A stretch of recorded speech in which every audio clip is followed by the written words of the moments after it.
여보, 제발. 우리 아기가 죽어가요. 강은서는 응급실로 실려가는 구급차 안에서 떨리는 손으로 남편에게 전화를 걸었습니다. 배를 움켜쥔 채 눈물을 흘리며 애원했어요. 뱃속 아기가 위험했습니다. RH-B형, 희귀 혈액형 때문에 수혈도 어려운 상황이었어요. 하지만 전화 너머로 들린 건 차가운 거절뿐이었습니다. 아프면 병원 가면 되잖아! 나 지금 바빠! 남편 남우영은 그 순간 어디 있었을까요? 1조 원짜리 투자 유치 파티에서 여자들과 샴페인을 마시고 있었어요. 은서의 아기가 죽어가는 바로 그 순간의 말이죠. 그날 이후 은서는 결심했습니다. 남편의 1조 리조트를 통째로 박살내겠다고요. 사연 시작하기 전에 구독과 좋아요 눌러주시는 모든 분들 복 많이 받으세요. 그럼 고마운 마음을 담아 사연 시작합니다. 1년 전 은서는 유아교육재단 사무실에서 고아원 아이들의 미술 작품을 정리하고 있었습니다. 아이들이 그린 가족 그림이었어요. 엄마, 아빠, 아이가 손을 잡고 웃고 있는 그림들이었죠. 은서의 손끝이 한 그림 위에서 멈췄습니다. 혼자 서 있는 아이를 그린 그림이었어요. 아이 옆에는 나는 혼자예요라는 글씨가 삐뚤삐뚤 쓰여 있었습니다. 은서는 그림을 가슴에 안았어요. 예전에 자신을 보는 것 같았죠. 고아원에서 자란 은서도 늘 혼자였습니다. 28살이 된 지금도 마찬가지였어요. 결혼 2년 차지만 여전히 혼자였습니다. 동료 직원이 남편이 또 안 왔냐고 물었어요. 은서는 억지로 미소를 지으며 바쁜 사람이라고 둘러댔습니다. 저녁 6시, 은서는 집으로 돌아왔습니다. 강남의 50평 아파트였죠. 시댁 명의였습니다. 은서가 낸 전세 보증금 3억 원으로 매입한 집이었어요.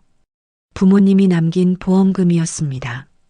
8살에 교통사고로 부모를 잃었고 21살에 받은 6억 원으로 대학을 나왔죠. 남은 돈이 이 집의 전세금이 되었습니다. 거실에는 시어머니 오정희가 앉아 있었습니다.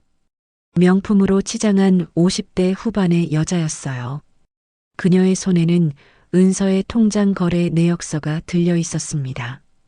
은서를 보자마자 서류를 탁자에 내던졌어요. 또 고아원에 10만 원 기부했다며 따졌습니다.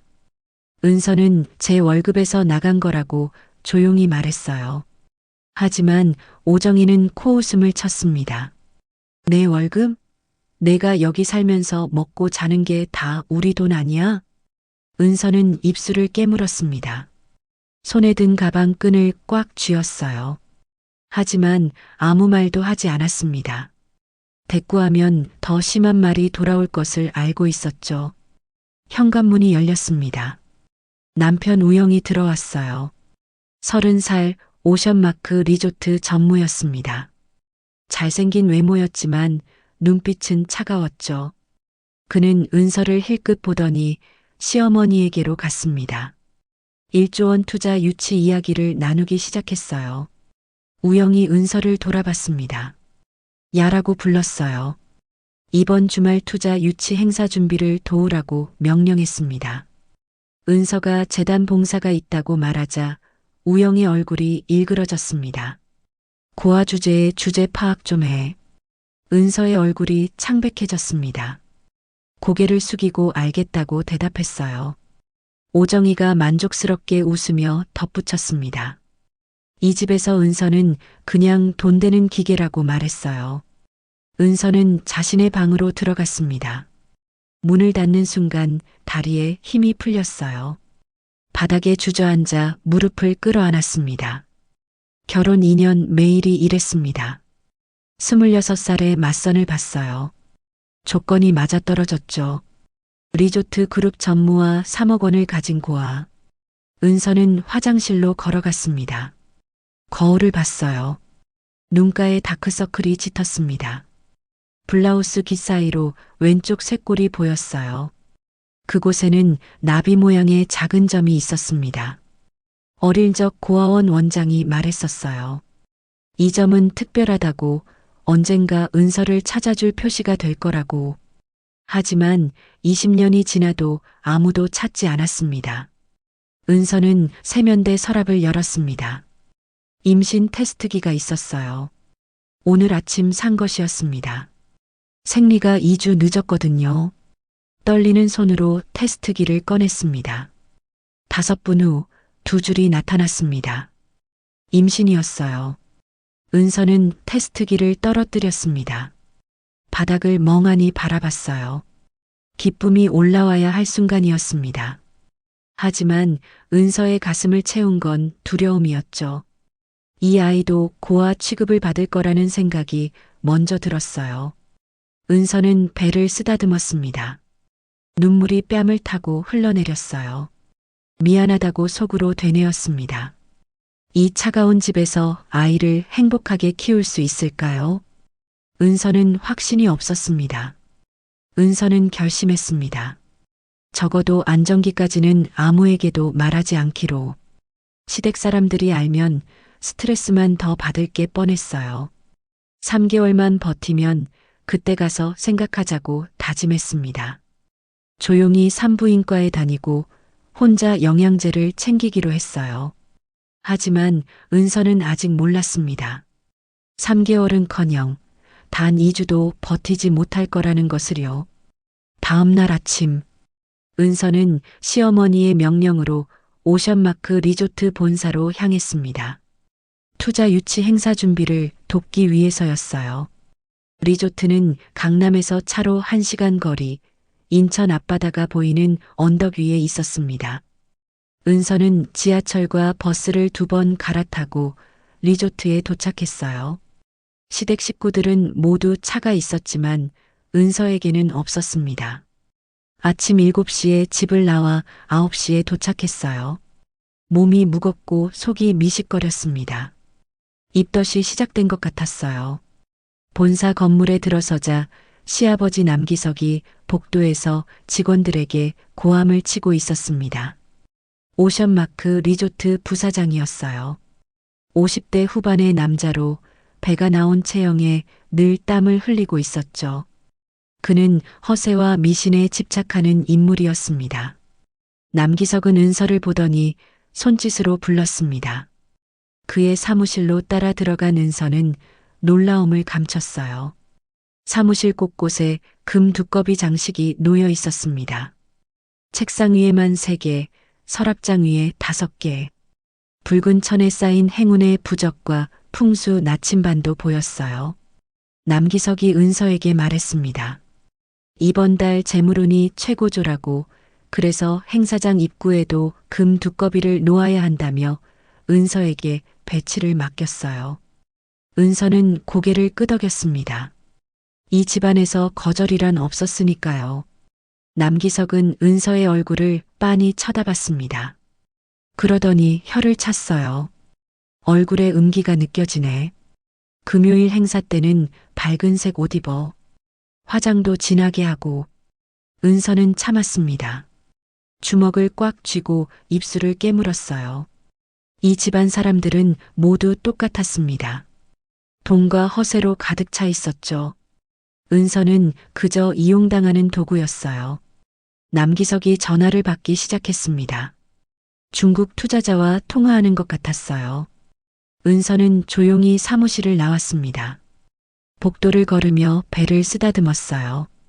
뱃속에 아이가 느껴지는 것 같았습니다. 아직 2달도 안 된 작은 생명이었죠. 은서는 생각했습니다. 이 아이를 이런 환경에서 키울 수는 없다고. 금 두꺼비와 풍수에 집착하는 할아버지, 며느리를 기계 취급하는 할머니. 이런 사람들 속에서 아이가 제대로 자랄 리 없었어요. 3개월 안정기가 지나면 진지하게 고민해 봐야 했습니다. 은서는 행사장으로 향했습니다. 리조트의 대연회장이었어요. 천장이 높고 샹들리에가 화려하게 빛나는 공간이었죠. 직원들이 분주하게 테이블을 배치하고 있었습니다. 금요일에 열릴 1조 원 투자 유치 만찬 준비였어요. 한 직원이 은서에게 다가와 금 두꺼비를 입구 양쪽에 배치하라고 전했습니다. 은서는 직원과 함께 무거운 조각상을 옮겼어요. 실제 금이 아니라 도금된 석고였지만 무게는 상당했습니다. 은서는 숨이 차올랐어요. 배에 무리가 가는 것 같았습니다. 두꺼비를 배치하는 동안 은서는 직원들의 수군거림을 들었습니다. 저 여자가 부사장님 며느리래, 고아 출신이래, 돈 때문에 시집왔대. 온갖 소문이 퍼져 있었어요. 은서는 고개를 숙인 채 일을 계속했습니다. 점심시간. 은서는 직원 식당에서 혼자 밥을 먹었습니다. 다른 직원들은 은서를 피했어요. 부사장 며느리라는 이유로 어색해했죠. 은서는 익숙했습니다. 늘 혼자였으니까요. 입맛이 없었지만 아기를 위해 억지로 밥을 떠넘겼습니다. 식사를 마치고 화장실에 갔습니다. 거울 앞에 선 은서는 자신의 얼굴을 봤어요. 창백했습니다. 입덧 때문인지 얼굴이 더 여위어 보였죠. 은서는 찬물로 얼굴을 씻었습니다. 정신을 차려야 했어요. 오후에도 할 일이 많았으니까요. 오후 내내 은서는 행사 준비를 도왔습니다. 테이블 배치를 확인하고 메뉴를 점검하고 음향시설을 체크했어요. 남기석은 수시로 나타나 지시했습니다. 두꺼비 위치를 바꾸라고, 붉은 천을 더 깔라고, 입구에 소금을 뿌리라고 했어요. 저녁 6시. 은서는 지친 몸을 이끌고 집으로 돌아왔습니다.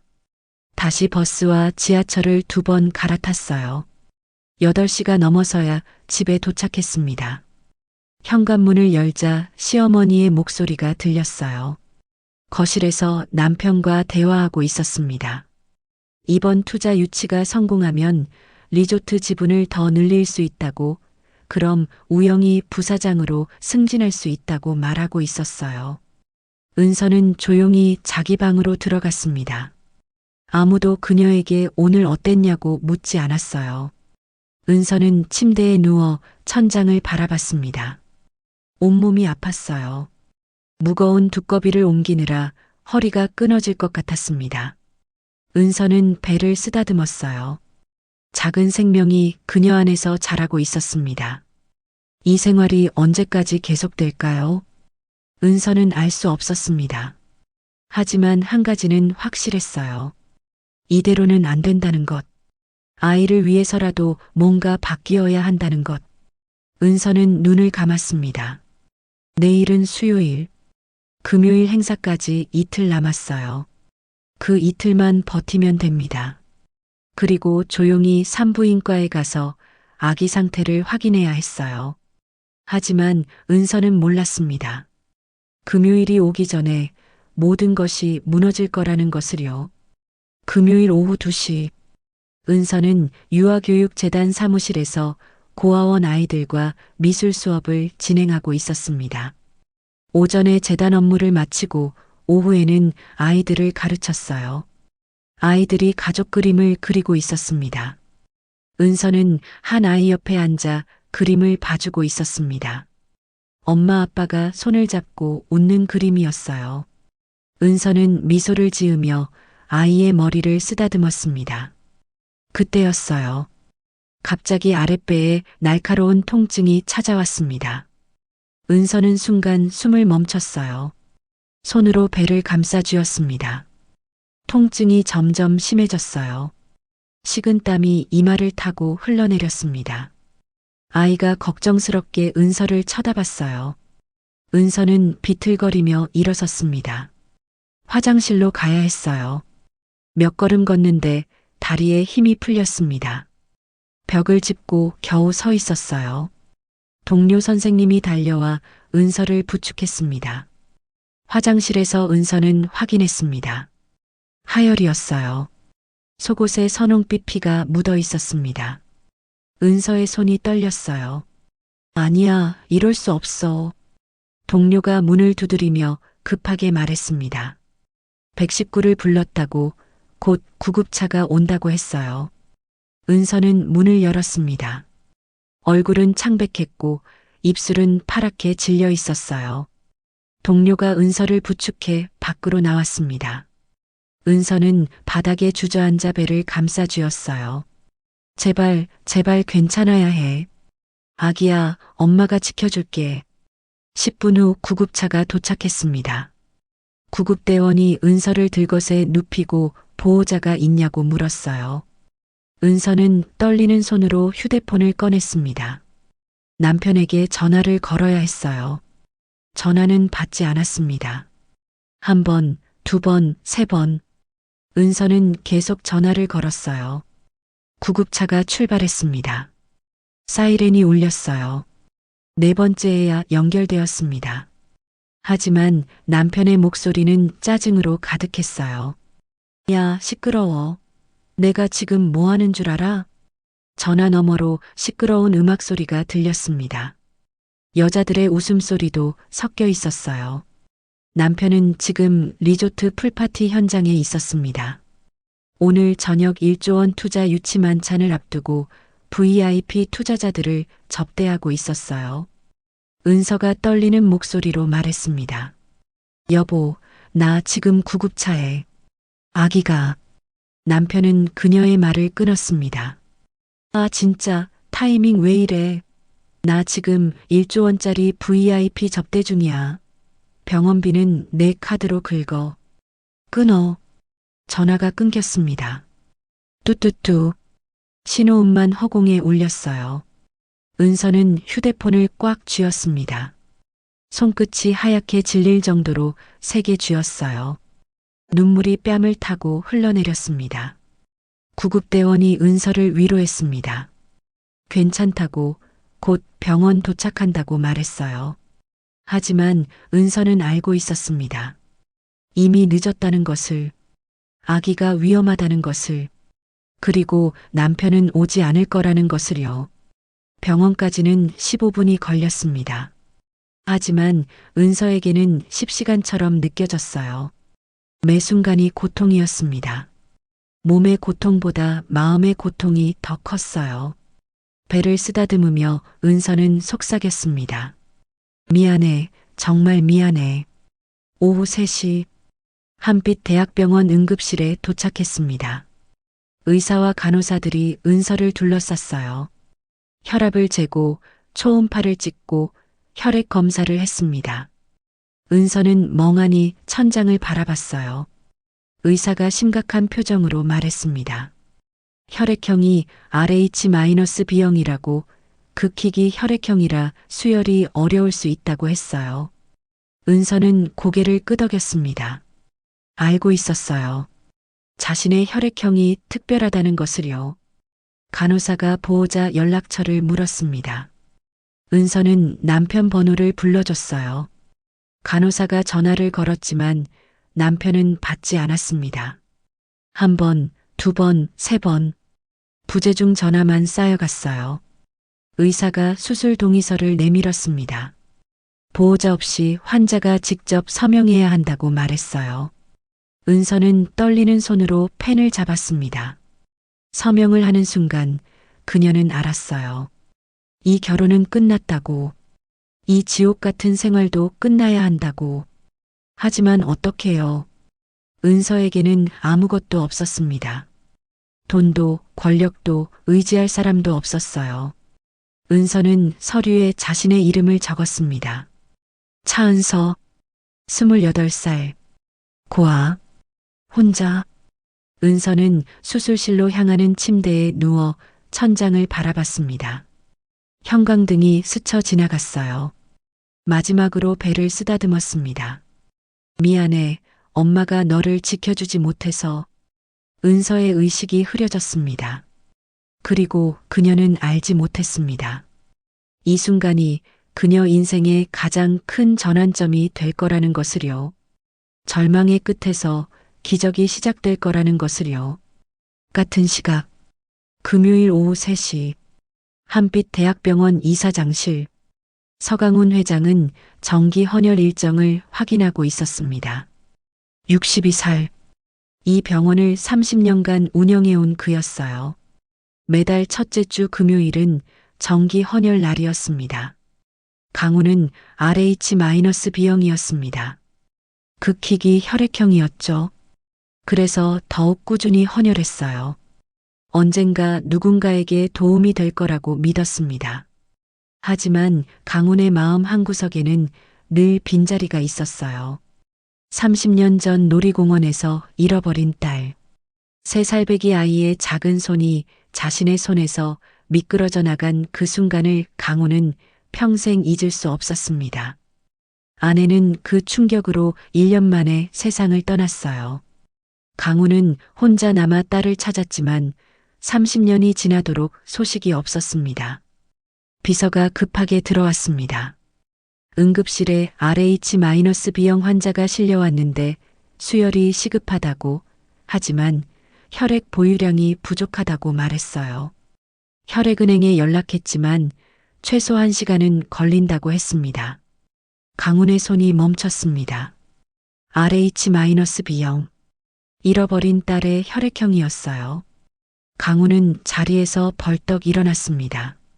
자신도 같은 혈액형이었죠. 마침 오늘이 헌혈 예정일이었습니다. 제가 지금 바로 가겠습니다. 비서가 놀란 표정으로 물었지만 강훈은 이미 문을 나서고 있었어요. 응급실까지는 엘리베이터로 3층만 내려가면 됐습니다. 강훈은 복도를 빠르게 걸었어요. 응급실에 도착했습니다. 의료진이 분주하게 움직이고 있었어요. 강훈이 담당 의사에게 다가갔습니다. 환자분 혈액형이 RH-B형이라고 들었습니다. 제가 같은 혈액형입니다. 즉시 수혈 가능합니다. 의사가 강훈을 알아보고 놀랐습니다. 병원 이사장이 직접 수혈한다는 게 전례 없는 일이었어요. 하지만 환자 상태가 위급했습니다. 의사는 고개를 끄덕이고 간호사에게 지시했어요. 강훈이 커튼 너머로 환자를 봤습니다. 젊은 여성이었어요. 창백한 얼굴에 식은땀을 흘리며 침대에 누워 있었습니다. 강훈의 발이 멈췄어요. 심장이 세게 뛰기 시작했습니다. 그 얼굴, 죽은 아내를 닮았어요. 눈매, 코, 입술의 곡선, 모두 아내와 똑같았습니다. 강훈은 숨을 죽이고 그녀를 바라봤어요. 혹시, 정말 혹시, 간호사가 환자 차트를 확인하며 말했습니다. 환자 이름은 차은서, 28세, 보호자 없음. 강훈의 손이 떨렸어요. 보호자가 없다고요? 네, 남편분께 여러 번 연락했지만 받지 않으신대요. 혼자 오셨습니다. 강훈의 가슴이 철렁 내려앉았습니다. 이렇게 위급한 상황인데 혼자라니. 강훈은 의사에게 말했어요. 즉시 수혈 준비를 하라고 자신이 직접 하겠다고 했습니다. 체열실로 향했습니다. 간호사가 강훈의 팔에 주사 바늘을 꽂았어요. 붉은 피가 팩으로 흘러들어갔습니다. 강훈은 천장을 바라봤어요. 30년간 찾아 헤맨 딸의 모습이 떠올랐습니다. 만약 저 여자가 내 딸이라면, 나이도 맞고 혈액형도 맞고 얼굴도 아내를 닮았어요. 강훈은 눈을 감았습니다. 가슴이 뛰었어요. 두려움과 기대가 동시에 밀려왔습니다. 체열이 끝났습니다. 간호사가 혈액팩을 들고 수술실로 향했어요. 강훈은 수술실 밖 대기실에 앉았습니다. 손을 꼭 쥐었어요. 제발, 제발 살아나길. 같은 시각. 인천 오션마크 리조트 풀파티장. 남편 우영은 수영장 옆에서 샴페인을 들고 있었습니다. 수영복 차림의 여성들이 웃으며 주위를 맴돌았어요. 중국 투자자들이 박수를 치며 환호했습니다. 우영의 휴대폰 화면에는 부재중 전화가 계속 쌓여가고 있었습니다. 은서에게서 온 전화, 병원에서 온 전화. 하지만 우영은 확인하지 않았어요. 테이블 위에 뒤집어 놓고 다시 술잔을 들었습니다. 부사장 남기석이 다가와 우영의 어깨를 두드렸습니다. 오늘 저녁 계약만 성사되면 1조 원이 들어온다고, 잘하고 있다고 칭찬했어요. 우영은 만족스럽게 웃었습니다. 오후 4시 수술실 문이 열렸습니다. 의사가 나왔어요. 강훈이 벌떡 일어섰습니다.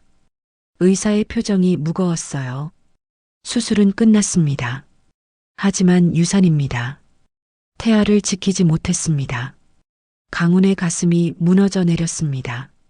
저 여자는 임신부였구나. 그리고 아기를 잃었구나. 혼자서 보호자도 없이. 강훈은 주먹을 꽉 쥐었어요. 환자 상태는요? 생명에는 지장 없습니다. 회장님 덕분에 수혈이 제때 이루어져서 위기를 넘겼습니다. 2시간 정도 수술했고 지금 회복실로 이동 중입니다. 강훈이 복도 창밖을 바라봤습니다. 해가 기울고 있었어요. 저 안에 누워있는 여자, 아내를 닮은 그 여자, 혹시 정말 내 딸이라면 지금 얼마나 외롭고 아플까. 강훈은 견딜 수가 없었어요. 환자가 깨어나면 제게 연락 주세요. 제가 지켜보겠습니다. 의사가 놀란 표정으로 강훈을 봤습니다. 하지만 강훈의 눈빛이 너무나 단호해서 더 이상 묻지 않았어요. 강훈은 복도 의자에 앉았습니다. 손을 떨었어요. 30년간 이 순간을 기다려왔습니다. 딸을 찾는 순간을요. 하지만 이렇게 슬픈 상황에서 만날 줄은 몰랐어요. 강훈은 비서에게 전화를 걸었습니다. 내일 아침 제일 먼저 DNA 검사를 준비하라고, 은밀하게 진행하라고, 48시간 이내 결과가 나오는 긴급 검사로 하라고 지시했어요. 저녁 8시 오션마크 리조트 만찬장. 투자 유치 계약이 성사되었습니다. 사람들이 환호했어요. 샴페인이 터지고 음악이 울렸습니다. 우영은 투자자들과 건배를 나눴어요. 남기석이 마이크를 잡고 외쳤습니다. 오늘이 오션마크의 새로운 시작이라고, 1조 원의 미래가 열렸다고 소리쳤어요. 사람들이 박수를 쳤습니다. 밤 10시 병원 회복실. 은서가 마취에서 깨어났습니다. 천장이 흐릿하게 보였어요. 몸이 무겁고 아랫배가 텅 빈 것 같았습니다. 은서는 본능적으로 알았어요. 아기가 없다는 것을. 은서는 눈물을 흘렸습니다. 소리 없이 조용히. 간호사가 다가와 괜찮냐고 물었어요. 은서는 대답하지 않았습니다. 할 말이 없었어요. 복도 밖에서 강훈은 서 있었습니다. 회복실 문을 바라보며 주먹을 꽉 쥐었어요. 저 안에 내 딸이 있을지도 모른다고. 혼자 울고 있을지도 모른다고. 강훈은 견딜 수가 없었습니다. 하지만 아직 확신할 수는 없었어요. DNA 검사 결과를 기다려야 했습니다. 강훈은 창밖을 바라봤습니다. 밤하늘에 별이 떠 있었어요. 강훈은 별을 보며 속으로 기도했어요. 제발, 제발 내 딸이길. 그래서 이번에는 지켜줄 수 있길. 다시는 혼자 두지 않을 수 있길. 토요일 오전 10시. 은서가 눈을 떴을 때 병실은 조용했습니다. 천장의 형광등이 희미하게 빛나고 있었어요. 몸이 무거웠습니다. 아랫배가 텅 빈 것처럼 허전했어요. 아기가 없었습니다. 은서는 천천히 고개를 돌렸습니다. 침대 옆 의자에 낯선 남자가 앉아 있었어요. 60대 초반쯤 보이는 남자였습니다. 회색빛 정장을 입고 있었고 얼굴에는 깊은 주름이 패여 있었어요. 남자는 은서를 보더니 조심스럽게 입을 열었습니다. 깨어나셨군요. 괜찮으신가요? 목소리가 낮고 부드러웠습니다. 은서는 대답하지 않았어요. 이 사람이 누구지? 왜 여기 있는 거지? 남자는 잠시 망설이다가 말했습니다. 저는 서강훈이라고 합니다. 이 병원의 이사장이에요. 은서는 눈을 크게 떴습니다. 병원 이사장? 왜 이사장이 제 병실에? 강훈은 천천히 말을 이었습니다. 어젯밤 응급수술을 받으셨죠. RH-B형. 혈액이 부족해서 제가 수혈을 했습니다. 은서는 자신도 모르게 손목에 링거 바늘을 내려다봤습니다. 이 남자가 제게 피를 준 거예요? 왜? 강우는 은서를 물끄러미 바라봤습니다. 눈빛이 이상했어요. 뭔가 간절한 것 같기도 하고 두려운 것 같기도 했습니다. 실례지만 쇄골 부분을 한번 봐도 될까요? 은서는 당황했습니다. 쇄골을 왜? 하지만 강훈의 눈빛이 너무 진지해서 거절할 수가 없었어요. 은서는 조심스럽게 병원복 깃을 살짝 내렸습니다. 왼쪽 쇄골 아래에 나비 모양의 점이 드러났습니다. 강훈의 얼굴이 창백해졌습니다. 손이 떨리기 시작했어요. 입술이 파르르 떨렸습니다. 정말 그 점이. 강훈은 눈을 감았습니다. 긴 한숨을 내쉬었어요. 그리고 다시 눈을 떴을 때 그의 눈에는 눈물이 고여 있었습니다. 당신이 제 딸인 것 같습니다. 은서는 귀를 의심했습니다. 뭐라고요? 딸? 강훈은 떨리는 목소리로 말했습니다. 30년 전 제 딸을 잃었습니다. 생후 6개월이었어요. 왼쪽 쇄골 아래에 나비 모양 점이 있었죠. RH-B형이었고요. 은서는 아무 말도 할 수 없었습니다. 머릿속이 하얗게 비었어요. 강훈은 계속 말했습니다. 나이도 맞습니다. 당신은 28이죠? 고아원 출신이고요. 혈액형도 나이도 그 점까지 모든 게 일치해요. 은서의 가슴이 두근거리기 시작했습니다. 이게 무슨 소리예요? 제가 이 사람의 딸이라고요? 강훈은 주머니에서 낡은 사진 한 장을 꺼냈습니다. 젊은 여자가 아기를 안고 있는 사진이었어요. 여자의 얼굴이 은서와 닮아 있었습니다. 이 사람이 제 아내였습니다. 당신과 정말 닮았어요. 은서는 사진을 받아들었습니다. 손이 떨렸어요. 사진 속 여자는 부드럽게 웃고 있었습니다. 마치 거울을 보는 것 같았어요. 강훈이 조심스럽게 물었습니다. DNA 검사를 해봐도 될까요? 확실하게 알고 싶습니다. 은서는 천천히 고개를 끄덕였습니다. 목소리가 나오지 않았어요. 그저 눈물만 주르르 흘러내렸습니다. 30년 만에 은서는 자신의 아버지를 만난 것 같았습니다. 일요일 밤 10시 청운 의료재단 이사장실이었습니다. 한남동 저택 별관에 있는 서재였어요. 거대한 책상 위에 오션마크 리조트의 상세 재무 보고서가 펼쳐져 있었습니다. 겉으로 보이는 화려함과는 달리 보고서에는 수천억 원에 달하는 부채와 단기 대출, 위험한 사모펀드 유치 내용이 붉은 글씨로 가득했어요. 은서는 낯선 숫자의 향연에 압도당한 채 맞은편 소파에 앉아 있었습니다. 강훈은 조용히 은서를 바라봤어요. 그리고 입을 열었습니다. 오센마크 리조트. 겉으로는 화려하지만 속은 썩어 있어. 자산 규모 1조 2천억 원이지만 실제로는 3천억 원 단기 대출 만기가 3주 뒤로 다가오고 있지. 남우영과 남기석은 이 리조트를 자신들의 금고로 착각하고 수십억을 빼돌렸어. 은서는 서류를 넘기며 숫자를 확인했습니다. 정말로 그랬어요. 부실 경영의 결과물이었습니다. 은서가 고개를 들었습니다. 강훈을 똑바로 바라봤어요. 아버지, 혹시 이 모든 걸 알고 계셨던 거예요? 제가 남우영과 결혼한 것도 오션마크 리조트도 전부요? 강훈이 잠시 침묵했습니다. 그리고 천천히 고개를 끄덕였어요. 나는 30년간 너를 찾았어. 그 과정에서 남씨 일가가 어떤 사람들인지도 알게 됐지. 하지만 내가 그들과 결혼한 걸 알았을 때는 이미 늦었어. 너를 찾았지만 내가 지옥에 살고 있다는 것도 알았지.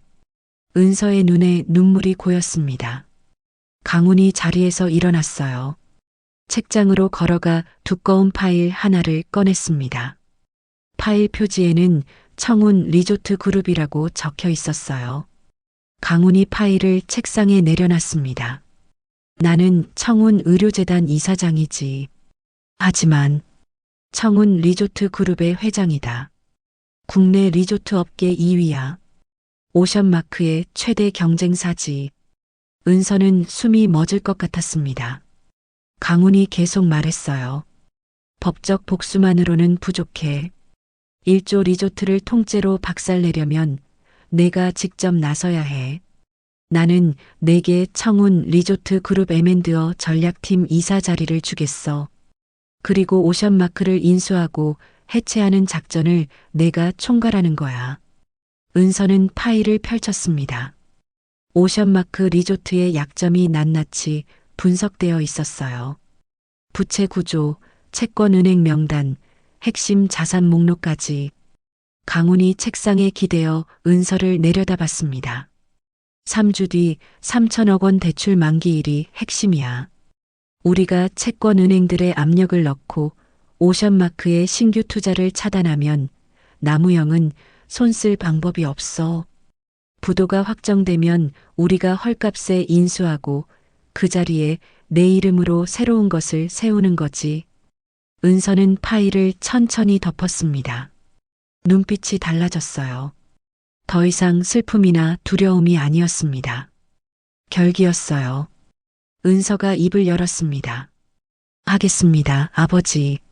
나무영의 오션마크, 제가 직접 박살내겠습니다. 강훈이 만족스럽게 고개를 끄덕였습니다. 내일 아침 청운 리조트 그룹 본사로 출근해. 전략팀이 대기하고 있어. 앞으로 3주간 내가 오션마크를 무너뜨리는 총대장이 되는 거야. 은서는 일어섰습니다. 파일을 가슴에 안았어요.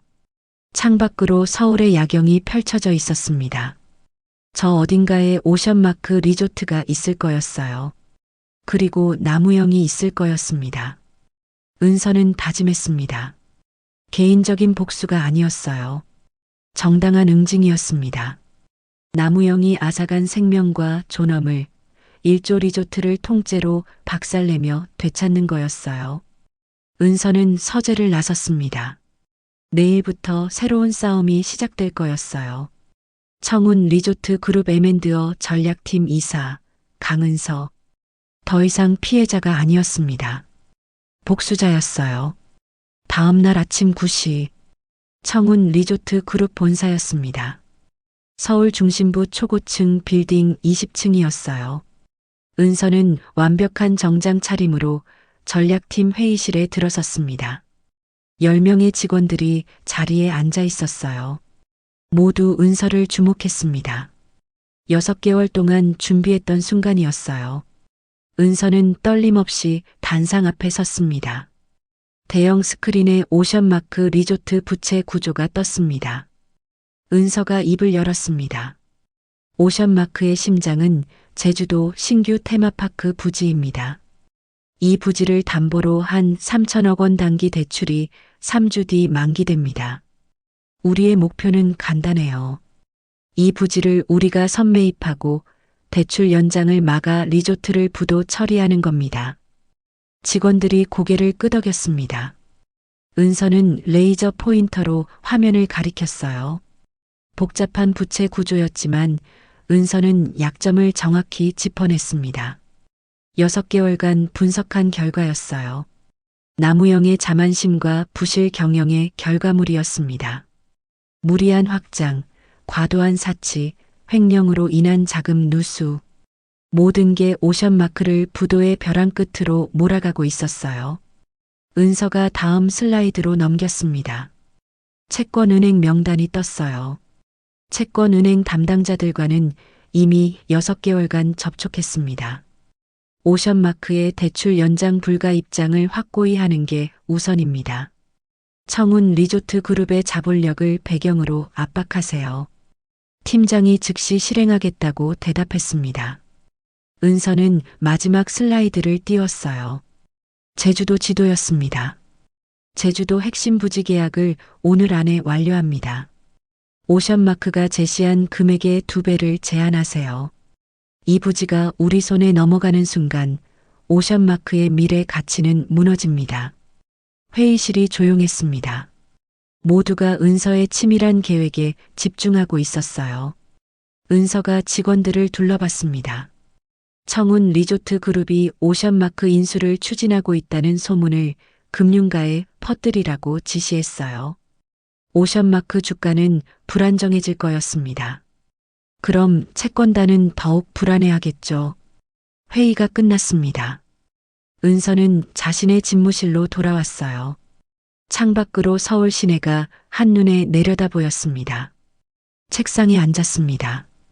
컴퓨터를 켰어요. 제주도 부지 계약 담당자에게 이메일을 보냈습니다. 오션마크가 제시한 금액의 2배를 제안했어요. 1시간 후 답장이 왔습니다. 청운 리조트 그룹과 계약하겠다는 내용이었어요. 은서는 만족스럽게 미소 지었습니다. 첫 수가 성공했어요. 이제 나무영은 핵심 부지를 잃게 될 거였습니다. 오후 3시였습니다. 채권은행 담당 팀장이 보고하러 왔어요. 주요 채권은행 3곳이 모두 대출 연장 불가 입장을 재확인했다고 했습니다. 은서가 고개를 끄덕였습니다. 계획대로였어요. 6개월간 준비한 그물망이 작동하고 있었습니다. 저녁 7시였습니다. 강훈에게서 전화가 왔어요. 첫날이 어땠냐고 물었습니다. 은서는 순조롭다고 대답했어요.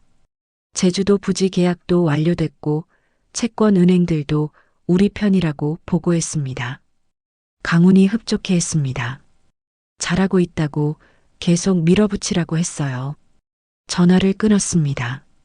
은서는 창밖을 바라봤습니다. 어둠이 내리고 있었어요. 빌딩들의 불빛이 하나둘 켜졌습니다. 저 어딘가에 나무영이 있을 거였어요. 자신의 리조트가 무너지고 있는 줄도 모른 채요. 은서는 가방을 챙겼습니다. 퇴근 시간이었어요. 엘리베이터를 타고 내려갔습니다. 로비를 지나 밖으로 나왔어요. 강훈의 차가 대기하고 있었습니다. 집으로 돌아가는 길, 은서는 오늘 하루를 되돌아봤습니다. 6개월간 배운 모든 것을 실전에 적용한 첫날이었어요. 그리고 완벽하게 성공했습니다. 청운 리조트 그룹 전략 이사 강은서. 더 이상 낯설지 않았어요. 복수는 이제 막 시작되었습니다. 유산하던 그날, 나무영이 다른 여자들과 파티를 즐겼던 기억이 떠올랐습니다. 은서는 주먹을 쥐었습니다. 당신이 내게서 앗아간 건 생명뿐 아니라 나의 전부였어. 이제 나도 당신에게서 당신의 전부, 이 1조 리조트를 앗아갈 거야. 차는 한남동을 향해 달렸습니다. 은서의 복수는 정확하고 차갑고 완벽했습니다. 일주일 후 목요일 저녁 7시 서울 강남 그랜드 호텔 대연회장이었습니다. 오션마크 리조트 그룹의 긴급 투자 유치 파티였어요. 샹들리에가 화려하게 빛나고 있었습니다. 수백 명의 투자자와 재계 인사들이 모여 있었어요. 나무영은 단상에서 환하게 웃고 있었습니다. 검은 턱시도 차림이었어요. 자신감 넘치는 표정이었습니다. 그는 오션마크의 신규 테마파크 프로젝트를 소개하고 있었어요. 화려한 프레젠테이션이었습니다. 투자자들이 박수를 보냈어요. 하지만 우영은 몰랐습니다. 자신의 리조트가 이미 무너지고 있다는 것을요. 제주도 핵심 부지가 경쟁사에 넘어갔다는 것도요. 연회장 뒤쪽 문이 열렸습니다. 은서가 들어왔습니다. 검은색 이브닝 드레스 차림이었어요. 머리는 우아하게 올려 묶었습니다. 목에는 다이아몬드 목걸이가 빛나고 있었어요. 그녀의 옆에는 강훈이 서 있었습니다. 청운 리조트 그룹 회장의 위엄이 느껴졌어요. 사람들이 웅성거리기 시작했습니다. 청운 리조트 그룹이 왜 오션마크 파티에 왔는지 궁금해했어요. 그리고 나무영의 아내가 왜 경쟁사 회장과 함께 있는지도요. 은서와 강훈은 천천히 앞으로 걸어갔습니다. 남우영의 시선이 은서를 포착했습니다. 그의 얼굴이 굳어졌어요. 믿을 수 없다는 표정이었습니다. 은서가 단상 가까이 다가갔습니다. 우영을 똑바로 바라봤어요. 연회장이 조용해졌습니다. 모두가 두 사람을 주목했어요. 우영이 마이크를 내려놓았습니다. 단상에서 내려와 은서 앞으로 다가왔어요. 왜 여기 왔냐고, 뭐 하는 거냐고 떨리는 목소리로 물었습니다. 은서가 차갑게 미소 지었습니다. 저를 소개하겠습니다. 청운 리조트 그룹 M&A 전략팀 이사 강은서입니다. 그리고 여기 계신 분은 청운 리조트 그룹 회장님이시죠. 사람들이 술렁였습니다. 남우영의 아내가 경쟁사 임원이라는 사실에 충격을 받았어요. 우영의 얼굴이 창백해졌습니다. 은서가 목소리를 높였습니다. 연회장 전체에 울려 퍼지도록요. 제주도 핵심 부지 계약건 축하드려요. 아, 그런데 그 부지는 이미 저희 청운 리조트 그룹이 선매입했습니다. 일주일 전에요. 우영이 휘청거렸습니다. 은서가 계속 말했어요. 오션마크 리조트 3천억 원 대출 만기까지 2주 남았죠. 채권은행들은 이미 연장 불가 입장을 밝혔고요. 투자자 여러분, 부도 직전 회사에 돈을 넣으시겠습니까? 연회장이 술렁였습니다. 투자자들이 서로 얼굴을 마주 봤어요. 누군가는 자리에서 일어나기 시작했습니다. 우영이 은서의 팔을 잡으려 했습니다. 하지만 강훈이 그 앞을 막았어요. 은서가 우영에게 한 걸음 더 다가갔습니다. 낮지만 단호한 목소리였어요. 당신이 제 아이를 죽인 날 다른 여자들과 샴페인을 마셨죠. 이제 제가 당신의 1조 리조트를 박살낼 차례예요. 끝까지 지켜보세요. 은서는 돌아섰습니다. 강훈과 함께 연회장을 나갔어요. 뒤에는 혼란에 빠진 투자자들과 창백한 얼굴의 남우영이 남았습니다. 파티는 완전히 망가졌어요. 투자자들이 하나둘 자리를 떠나기 시작했습니다. 우영은 그 자리에 우뚝 서서 은서가 사라진 문을 바라봤어요. 복수는 이제 공개되었습니다. 은서는 더 이상 숨지 않았어요. 정면으로 맞서기 시작한 거였습니다. 차에 탔습니다. 강훈이 물었어요. 괜찮냐고요? 은서가 고개를 끄덕였습니다. 괜찮다고, 이제 시작일 뿐이라고 대답했어요. 차는 한남동을 향해 달렸습니다. 창밖으로 서울의 야경이 흘러갔어요. 은서는 손을 꽉 쥐었습니다. 이제 남우영은 알 거였어요.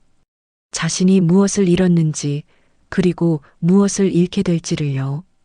6개월간 준비한 복수가 드디어 세상에 공개되었습니다. 이제 막을 수 없었어요. 복수는 강물처럼 흘러 오센마크를 집어삼킬 거였습니다. 다음 날 금요일 오전 10시, 오션마크 리조트 본사 회장실이었습니다. 남우영과 아버지 남기석이 급하게 소집한 긴급 임원 회의가 진행 중이었어요. 어젯밤 파티의 충격이 가시지 않은 분위기였습니다. 우영의 얼굴은 창백했어요. 밤새 한숨도 자지 못한 것 같았습니다. 남기석이 테이블을 쳤습니다. 은서가 배신자라고 당장 법적 조치를 취하겠다고 소리쳤어요. 하지만 재무팀장이 보고서를 내밀었습니다. 제주도 핵심 부지가 정말로 청운 리조트 그룹에 넘어갔다고 했어요. 일주일 전에 계약이 완료됐다고 했습니다. 법무팀장도 나쁜 소식을 전했습니다. 주요 채권은행 3곳이 모두 대출 연장 불가 입장을 공식 통보했다고 했어요. 우영이 의자에 주저앉았습니다. 3천억을 어떻게 막아? 일주일 만에? 남기석이 다른 은행들을 알아보라고 지시했습니다. 사모펀드라도 끌어오라고 소리쳤어요. 하지만 소용없었습니다. 어젯밤 파티 이후 금융가에는 이미 소문이 퍼졌어요. 오션마크 리조트가 부도 직전이라는 소문이요. 오후 3시였습니다. 우영은 은서에게 전화를 걸었습니다. 수십 통을 걸었지만 은서는 받지 않았어요. 결국 문자를 보냈습니다.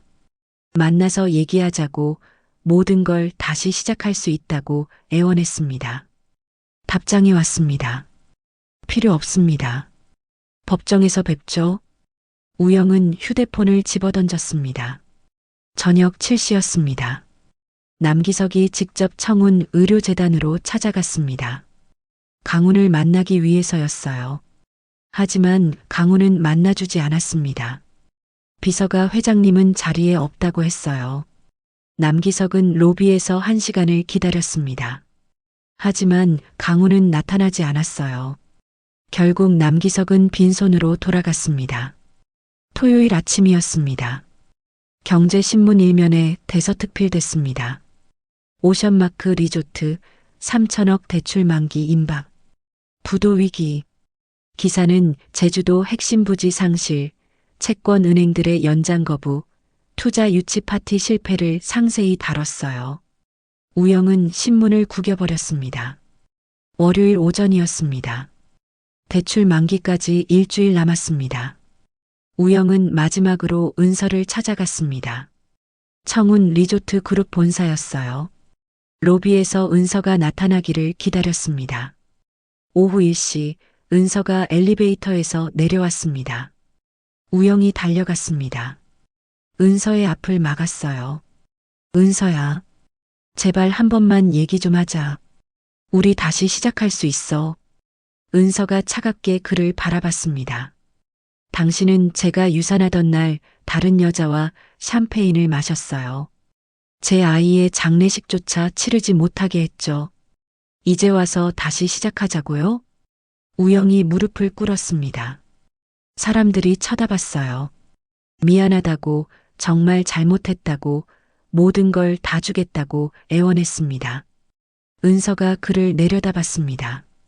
차갑게 말했어요. 우영이 줄 수 있는 건 이제 아무것도 없다고요. 일주일 후면 오션마크는 부도 처리될 거라고 했습니다. 청운 리조트 그룹이 인수하겠죠. 우영은 아무것도 남지 않을 거라고요. 은서는 우영을 지나쳐 밖으로 나갔습니다. 우영은 로비 바닥에 주저앉았습니다. 경비가 다가와 나가달라고 했어요. 우영은 비틀거리며 일어났습니다. 밖으로 나왔어요. 하늘이 흐렸습니다. 곧 비가 내릴 것 같았어요. 우영은 자신의 차에 탔습니다. 모든 게 무너지고 있었어요. 리조트도, 아버지의 신뢰도, 자신의 인생도, 그리고 그 모든 걸 만든 건 자신이었습니다. 우영은 핸들에 이마를 기댔습니다. 비가 내리기 시작했습니다. 다음 주 월요일 오전 10시 3천억 원 대출 만기일이었습니다. 오션마크 리조트 본사 회장실에는 남우영과 남기석, 그리고 긴급 소집된 임원들이 모여 있었어요. 책상 위에는 은행들로부터 온 최종 통지서가 쌓여 있었습니다. 모두 같은 내용이었어요. 대출 연장 불가, 즉시 상환 요구. 남기석의 얼굴은 흑빛이었습니다. 지난 일주일 동안 모든 금융권을 뛰어다녔지만 소용없었어요. 아무도 오션마크에 돈을 빌려주지 않았습니다. 우영은 창밖을 바라보고 있었습니다. 눈 밑에 다크서클이 짙게 내려앉아 있었어요. 재무팀장이 보고했습니다. 현금 유동성으로는 100억도 안 된다고 했어요. 3천억을 막을 방법이 없다고 했습니다. 법무팀장도 최악의 시나리오를 말했습니다. 오늘 안에 상환하지 못하면 법적으로 부도 처리된다고요. 그럼 모든 자산이 채권단에 넘어간다고 했습니다. 남기석이 책상을 치며 청운 리조트 그룹에 연락하라고 소리쳤습니다. 협상이라도 해봐야 한다고요. 하지만 비서가 고개를 저었습니다. 청운 측에서 전화를 받지 않는다고 했어요. 오후 2시였습니다. 은행 담당자들이 찾아왔습니다. 최종 독촉이었어요. 남기석이 시간을 달라고 애원했습니다. 하지만 담당자들은 냉정했어요. 오늘 오후 6시까지가 최종 기한이라고 했습니다. 우영이 자리에서 일어나 청운 리조트 그룹에 직접 가보겠다고 했습니다. 남기석이 아들을 바라봤습니다. 우영의 눈에는 마지막 희망이 담겨 있었어요. 오후 3시였습니다. 우영은 청운 리조트 그룹 본사에 도착했습니다. 로비에서 은서를 만나고 싶다고 했어요. 하지만 프론트 직원이 거절했습니다.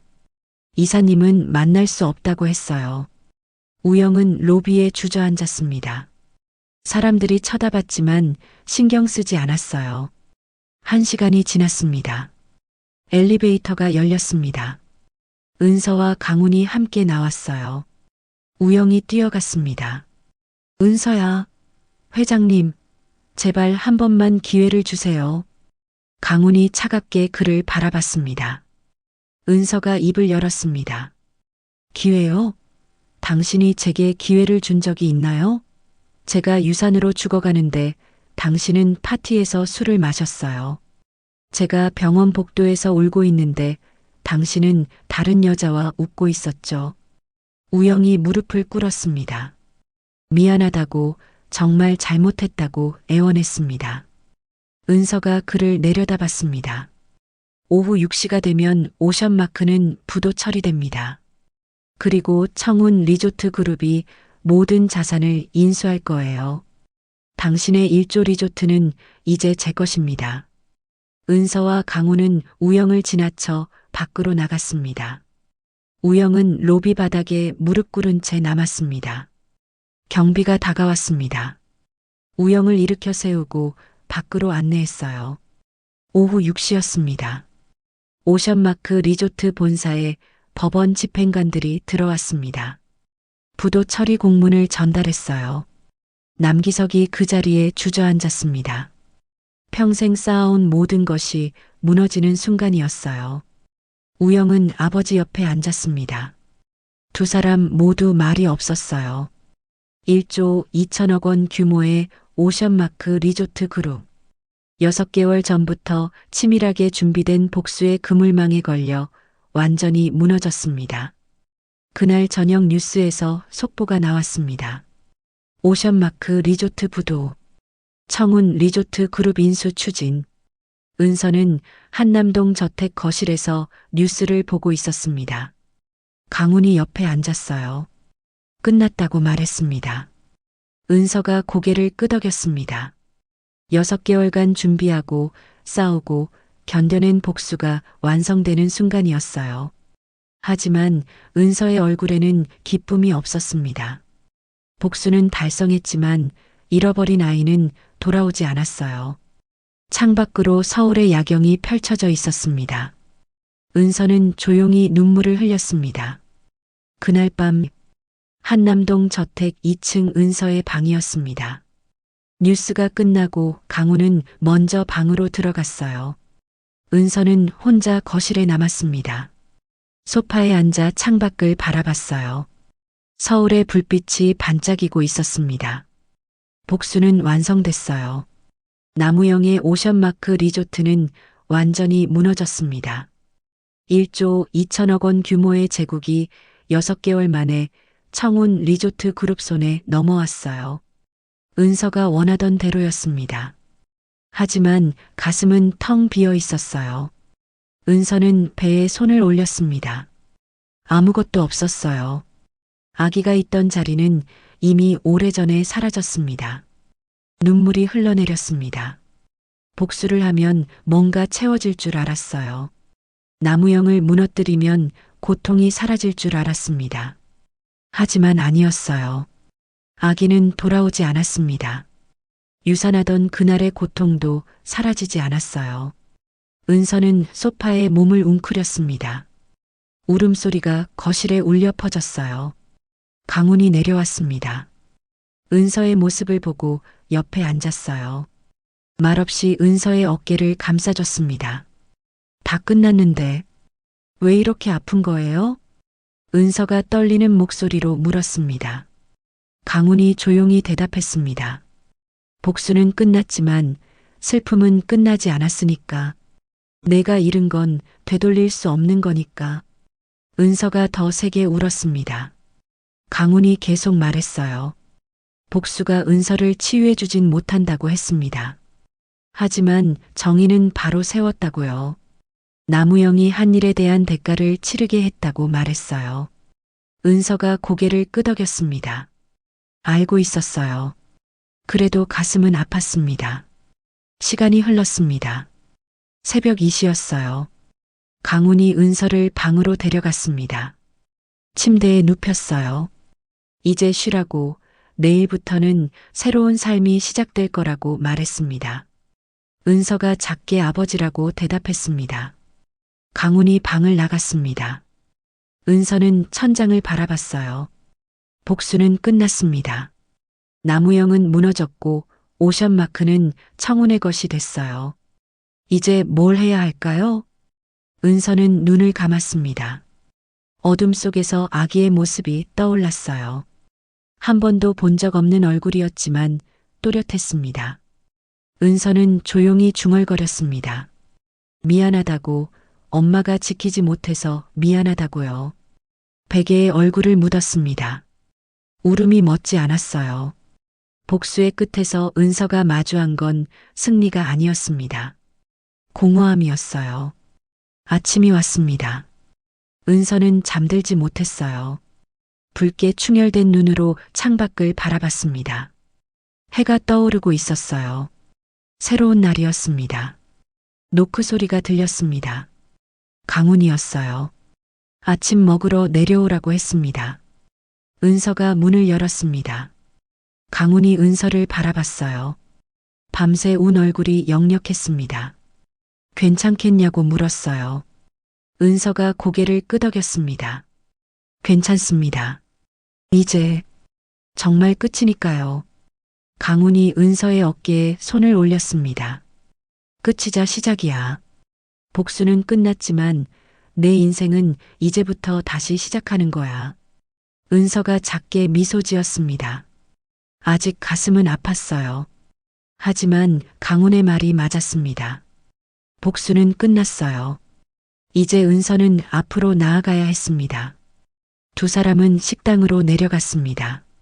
테이블에는 아침 식사가 준비되어 있었어요. 은서는 자리에 앉았습니다. 창밖으로 햇살이 들어왔어요. 어두운 밤은 지나갔습니다. 이제 새로운 아침이 시작됐어요. 은서는 포크를 들었습니다. 한 입 먹었어요. 맛이 없었지만 삼켰습니다. 살아야 했으니까요. 복수 후에도 인생은 계속되니까요. 일주일 후, 청운 리조트 그룹 이사회실이었습니다. 오션마크 리조트 인수 최종 계약서가 테이블 위에 놓여 있었어요.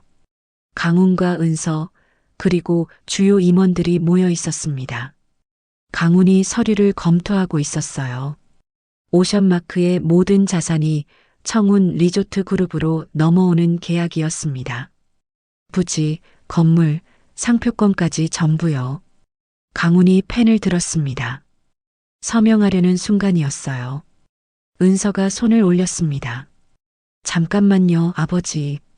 이 부지들, 청운 리조트 그룹이 아니라 다른 용도로 사용하면 안 될까요? 강훈이 은서를 바라봤습니다. 무슨 뜻이냐고 물었어요. 은서가 설명했습니다. 오션마크의 핵심 부지들을 리조트가 아닌 다른 것으로 만들고 싶다고 했어요. 특히 제주도 부지는 아동복지시설로 만들면 어떻겠냐고 제안했습니다. 강훈이 잠시 생각했습니다. 그리고 고개를 끄덕였어요. 은서가 계속 말했습니다. 제가 잃은 아이를 위해서, 그리고 저처럼 고아원에서 자란 아이들을 위해서요. 복수의 땅을 희망의 터전으로 바꾸고 싶습니다. 강훈이 미소 지었습니다. 좋은 생각이다. 그렇게 하자. 임원들도 찬성했습니다. 은서가 서류를 수정했어요. 오션마크 부지 활용 계획을 새로 작성했습니다. 제주도 부지 청운 아동복지재단 설립, 서울 본사 부지 청운 의료재단 산하병원 확장, 부산 리조트 저소득층 가족휴양시설, 강훈이 수정된 서류를 검토했습니다. 만족스러운 표정이었어요. 이게 진짜 복수구나. 증오의 공간을 사랑의 공간으로 바꾸는 거. 은서가 고개를 끄덕였습니다. 계약서에 서명이 완료됐습니다.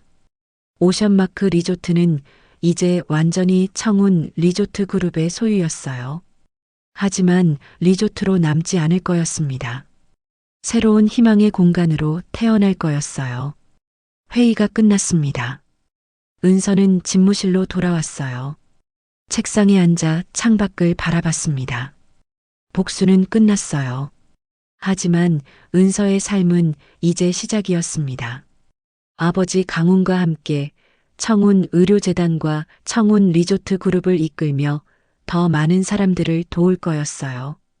특히 고아원 아이들을 위해서요. 은서는 서랍을 열었습니다. 오래된 사진 한 장이 있었어요. 어린 시절 고아원에서 찍은 사진이었습니다. 외롭고 슬픈 표정의 어린 은서가 있었어요. 은서는 사진을 쓰다듬었습니다. 이제 괜찮아. 혼자가 아니야. 그리고 너처럼 외로운 아이들을 도울 거야. 은서는 사진을 다시 서랍에 넣었습니다. 컴퓨터를 켰어요. 청운 아동복지재단 설립 계획서를 작성하기 시작했습니다. 복수 대신 희망을 심는 일이었어요. 증오 대신 사랑을 나누는 일이었습니다. 은서의 손이 키보드 위에서 멈추지 않았습니다. 새로운 시작이었어요. 진정한 승리는 복수가 아니라 용서와 치유라는 걸 은서는 깨달았습니다. 그리고 그 치유는 다른 이들을 돕는 것에서 시작된다는 것도요. 저녁이 되었습니다. 강훈에게서 전화가 왔어요. 저녁 식사를 함께 하자고 했습니다. 은서는 가방을 챙겼습니다. 엘리베이터를 타고 내려갔어요. 로비를 나서는데 석양이 눈부셨습니다. 아름다운 저녁이었어요. 은서는 미소 지었습니다. 복수의 끝에서 은서가 찾은 건 새로운 시작이었습니다. 그리고 그 시작은 희망으로 가득했어요. 한 달 후, 서울중앙지방법원 대법정이었습니다. 남우영과 남기석의 횡령 및 배임 혐의 최종 선고 공판이었어요. 방청석에는 기자들과 재계 인사들이 가득 차 있었습니다. 은서와 강훈도 앞쪽에 앉아 있었어요. 피고인석에 남우영과 남기석이 수갑을 찬 채 앉았습니다. 두 사람 모두 초췌한 모습이었어요. 재판장이 입장했습니다. 방청석이 조용해졌어요. 재판장이 판결문을 읽기 시작했습니다. 남우영과 남기석이 지난 5년간 오션마크 리조트에서 총 67억 원을 횡령했다는 내용이었어요. 회사 자금을 개인 용도로 사용하고 허위 계약서를 작성했다는 증거가 명확했습니다. 은서가 6개월 전 제출한 USB의 증거 자료가 결정적이었어요. 재판장이 판결을 선고했습니다. 피고인 남우영, 징역 7년. 피고인 남기석, 징역 7년. 방청석이 술렁였습니다. 남기석이 자리에서 일어나 항의했어요. 하지만 법정 경위가 제지했습니다. 남우영은 고개를 떨구고 있었어요. 은서를 바라보지도 못했습니다. 재판장이 계속 말했습니다. 추가로 민사상 손해배상 소송이 진행 중이라고 했어요. 청운 리조트 그룹이 오션마크 인수 과정에서 발생한 손실에 대해 배상을 청구한 상태였습니다. 판결이 끝났습니다. 법정 경위가 남우영과 남기석을 데리고 나갔어요. 은서는 그 모습을 조용히 지켜봤습니다. 7년이었어요. 그들이 은서에게 준 고통에 비하면 짧았지만 정의는 실현됐습니다.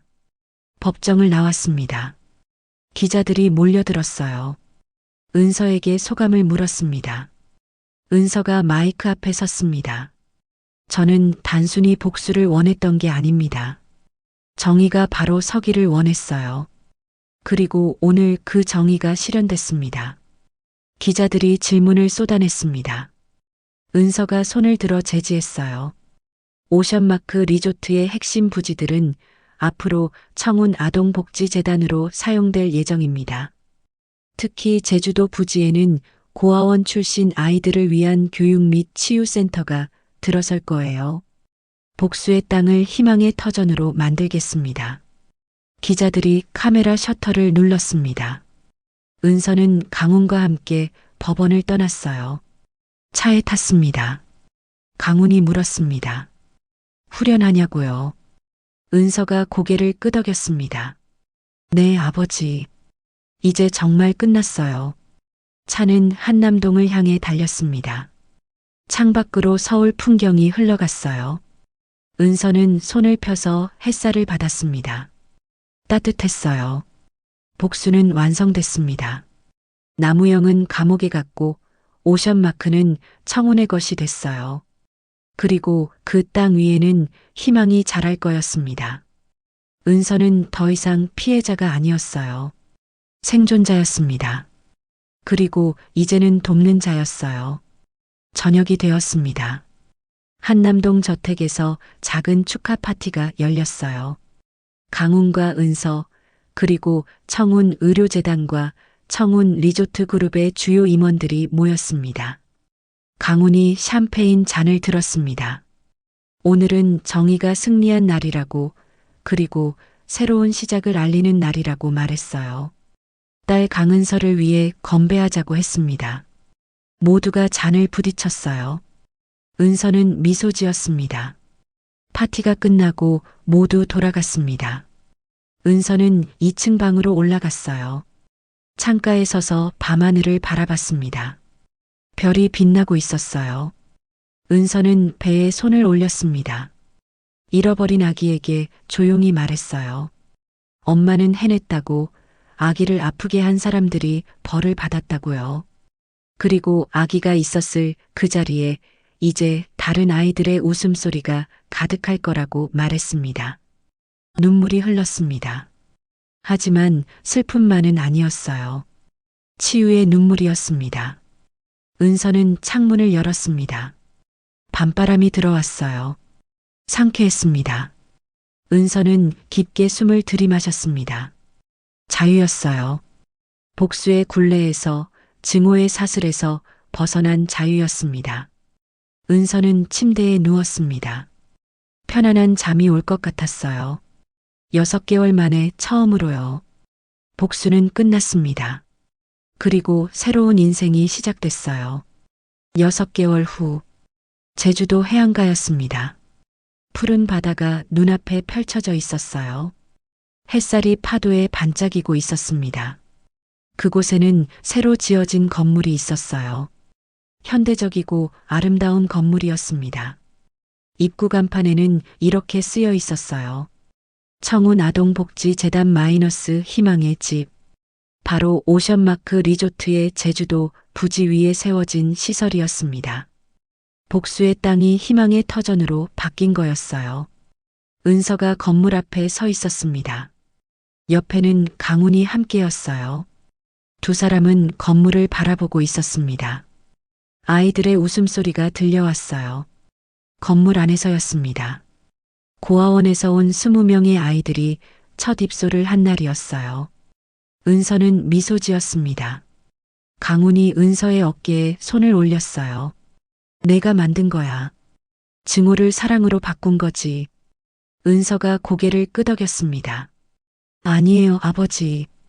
우리가 함께 만든 거예요. 두 사람은 건물 안으로 들어갔습니다. 아이들이 뛰어놀고 있었어요. 넓은 홀에는 책들이 가득했습니다. 음악실, 미술실, 체육관도 있었어요. 한 아이가 은서에게 달려왔습니다. 6살 정도 됐어요. 여기 정말 예쁘다고 말했습니다. 은서가 아이를 안아 올렸습니다. 마음에 드냐고 물었어요.